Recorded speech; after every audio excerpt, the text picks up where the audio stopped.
My office moved to a new building recently, and the layout is so confusing it feels like it was designed by someone who hates human beings.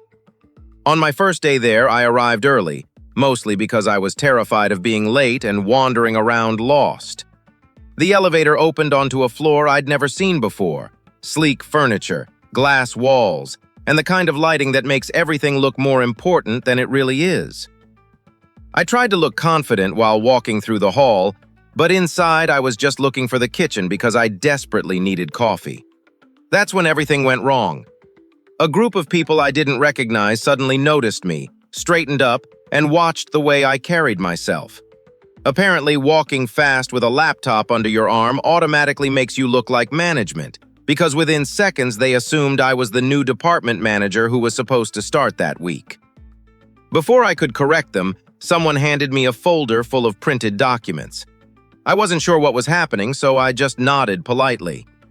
That nod sealed my fate.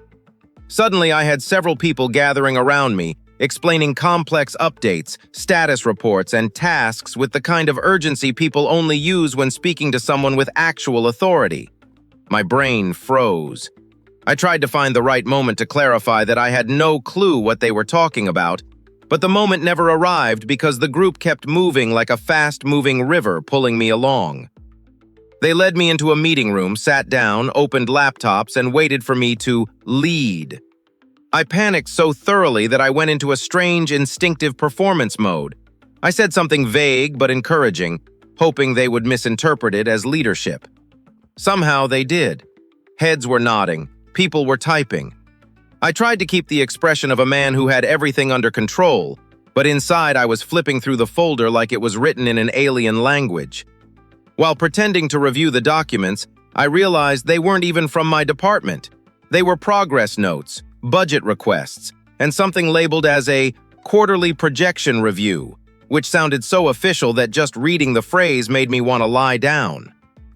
At one point, someone leaned forward, eagerly watching my reaction to a chart I absolutely didn't understand. I did the worst possible thing. I approved it. I just nodded with the confidence of someone who knew what the chart meant. The person looked relieved and typed something into their laptop with alarming speed, which made me realize I had just agreed to something real. Things escalated when one of them asked if we should move forward with the proposed timeline.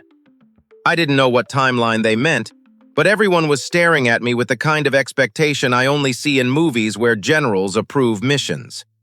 Instead of correcting anything, I made a hand gesture that accidentally looked like confirmation. The entire room reacted as if I'd made a decisive strategic choice. I watched them celebrate a decision I didn't understand, like I was witnessing my own downfall in real time. After almost 3 hours of accidental leadership, I finally gathered the courage to tell them the truth. I started explaining that I wasn't the person they thought I was, that I worked in a completely different department, and that I had only been trying to locate the kitchen. The silence that followed was so intense that I could practically hear the office plants judging me. Shock shifted into laughter, then confusion, then a strange mixture of admiration and disbelief. Someone told me they genuinely thought I was the new director because I had the walk. Another said I had approved something that might actually help them. I wasn't sure if that made things better or significantly worse. Eventually, the real manager arrived, introduced themselves, and took over. Meanwhile, I quietly slipped out of the room and finally found the kitchen, where I made the most emotionally necessary cup of coffee of my entire career. The next day, people were still talking about it. Half the office thinks the story is hilarious. The other half thinks I'm a fearless improviser. The truth is much simpler. I panicked so hard that I accidentally led a department. And honestly, I'm still not entirely sure what I approved.